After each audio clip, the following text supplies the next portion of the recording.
Isaw, hotdog, Betamax at sushi. Tara, tikman natin. Ayan guys, ipapakita ko sa inyo yung mga aking titikman. Ayan, binoise over ko na lang to kasi nga medyo mahina yung dating ng aking boses pagka sa mismong video. Ayan, uunahin kong tikman dito ang sushi. Ayan, ang ganda ng lagayan niya.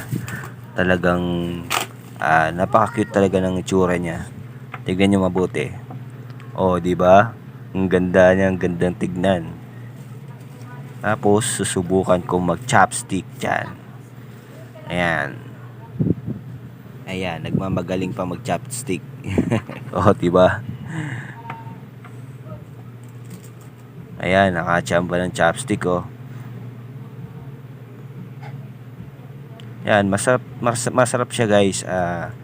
Sa totoo lang, hindi ako makapaniwala kung na ganun ang lasa niya sa ganyang klaseng pagkain. Kung makikita nyo, ayan, candido. Yung sushi na po yan, gawa po yan sa pastillas. Ayan, gawa lang siya sa pastillas. Tapos itong binubuksan ko na ito, isa bago. Papakita ko sa inyo kung ano laman ito. Maso-surprise kayo. Talagang ganda-ganda ng laman niya. Oh, 'di ba? Nakakatuwa, hotdog. Oh, hotdog ang laman niya. Tapos meron pang laman yan. Tignan nyo. Ayan o, meron siyang dalawang isaw, dalawang Betamax at tatlong hotdog yata yan. Tatlong hotdog. Ayan o, di ba? Ang ganda niya. Street food na nagawa sa pastillas. Ngayon lang nakakita ng gantong pagkain. Talagang ano. Tapos tinikman ko siya lahat. Talagang ano, yung pagka candy niya o pagka pastillas niya, hindi siya sobrang tamis na pastillas. Sakto lang yung lasa niya. Medyo na ano lang ako sa hotdog kasi ano, lasa yung food color niya, ano siya, talagang maraming food color ng hotdog. Ayan nga, binubuksan ko na nga. Ayan. Medyo mahirap pang buksan. Ayan, nakakatuwa 'di ba? Parang totoong isaw. Oh. Nang tinikman ko siya, talagang ano, masarap talaga siya, hindi siya katulad ng ibang pastillas na halos ano, parang puro asukal ang malalasahan mo. Ito, hindi siya sobrang tamis. Talagang sakto lang yung lasa niya. Ayan, yung Betamax, binubuksan ko siya. Ito, nasarapan talaga ako dito sa Betamax na to. Alam niyo yung ano, yung iniihaw na ano, 'di ba, mga dugo o yung Betamax diyan sa kanto-kanto. Nakakatuwa, 'di ba? Parang totoo, kuhang-kuha niya itsura. Ayan. O, 'di ba? Talagang nasarapan talaga ako diyan, oh. Oh. At meron din pala silang makapuno candy, ayan.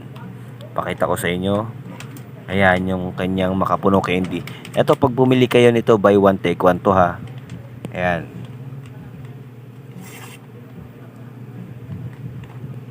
Candy do, makapuno candy.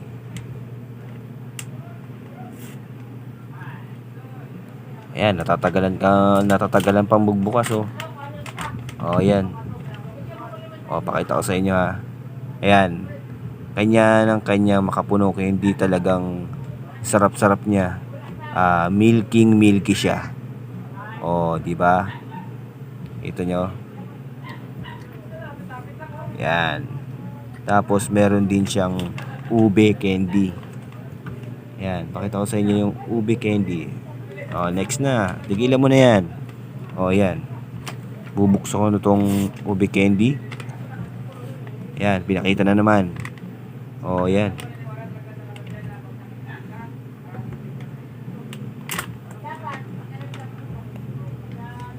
Tapos ipapakita ulit yung laman, nakakaasar. Ayan. Hindi pa na kontento, kumuha pa ng isa. Biniyak. O, bien laman. Kinain. Ang sarap. O, di ba? Sa tingin nyo guys, sulit ba maging brand ambassador ng pagkain. Oh, ayan. Makikita nyo yan. Ayan, pag nagpunta kayo sa shop niya na Candido sa Sweet Goods, ayan, marami kayong pagpipilian. Meron din sa TikTok niyan.